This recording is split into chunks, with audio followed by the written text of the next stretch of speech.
Thanks for joining me again as we look back at another great classic film. This is a film that was arguably several decades ahead of its time, and one that would be of great interest to contemporary audiences, given its focus on the dangers of climate change. It contains a number of recognisable actors, creates a credible post-apocalyptic London, and tells a fantastic story that in some ways might not be too far from a future that we are all facing. It is The Day the Earth Caught Fire from 1961. Developed from a 20-page treatment, the crux of the story is the need to fight a common enemy, the elements, rather than a fight that we can't win, against God. In this film, the perceived enemy was not greenhouse gases, but the atomic bomb and the threat of nuclear war. Director Val Guest had been trying to make the film for 8 years, but was unable to secure finance from British Lion, Minter, Rank or Columbia, who were all convinced it would never find an audience. After his success with Espresso Bongo, Guest approached Stephen Palos, who, despite working with British Lion at the time, started a production company called Pax with Mickey Balkin and Max Seton. Money raised for the film came from British sources, including Guest, who put up his profits from Espresso Bongo. The role of Peter Stenning was originally written for Richard Burton, hence the drinking, womanising and snappy dialogue, but the producers could not afford him, so Peter Finch was considered, but unavailable, so Edward Judd was cast in his first leading film role.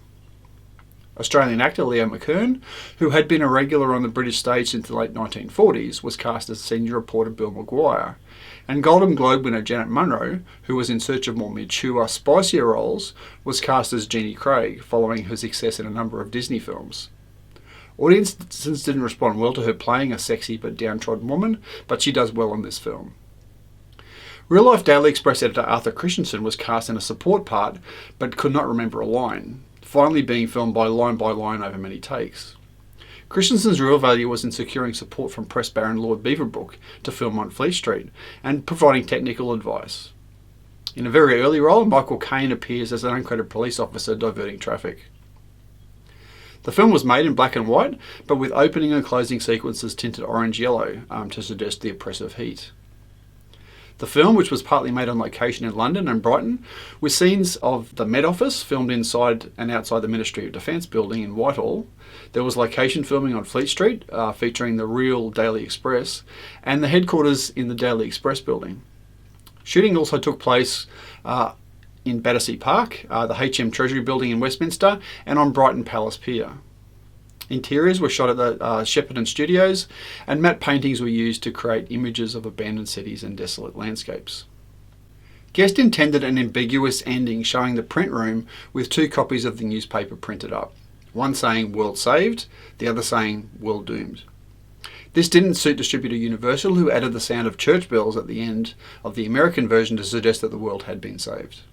Critic Doug Cummings liked the film's visual flair, evident in the use of anamorphic widescreen and the well-balanced use of the extended frame.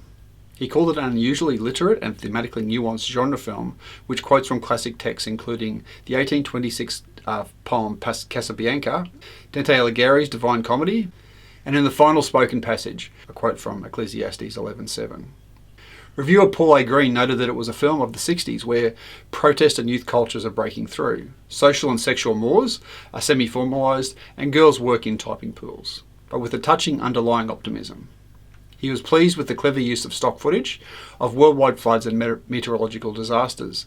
He identified a number of themes, including the news media and its environments of conflicting information and misinformation, conjecture and rumour, driven by freak weather conditions in the silly season.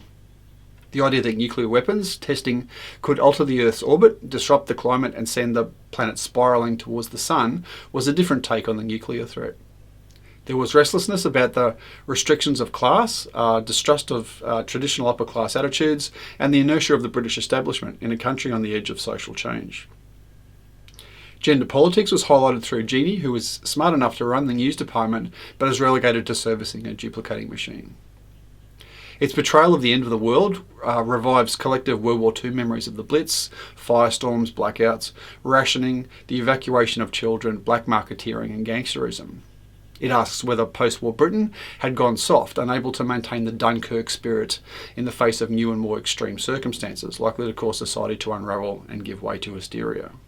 Dennis Schwartz thought it was an intelligent, low-budget sci-fi doomsday pick that provides a window into old-fashioned Fleet Street and their likely take on the world tinkering on the verge of destruction. Its use of atmospheric effects, such as extreme heat and mist, give the story an eerie feel. The film opened at the Odeon Marble Arch in London in November of 1961, and according to Kinematograph Weekly, it was a moneymaker at the 1962 British box office. And by 1973, it had made a profit of about £22,500. In 1962, Val Guest and Wolf Mankiewicz won the BAFTA for Best Film Screenplay. While the movie received an X certificate on its release, which means an audience minimum age of 16, this was revised down to 15 in 2001 and down to 12 in 2014.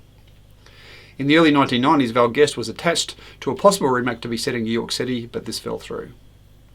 So lots of good reasons to watch this film. As I said, it's an interesting take on doomsday films and especially the fallout from climate change. There's some great cinematography, again, some sort of kind of, I guess, low end but really interesting special effects, and some great acting by a number of the characters.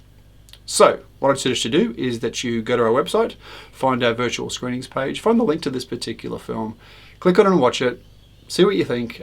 We'd always love you to come back, let others know your thoughts about the film and whether you recommend it for them as well. And then we're back in the not too distant future for our next Classic Films review. See you next time.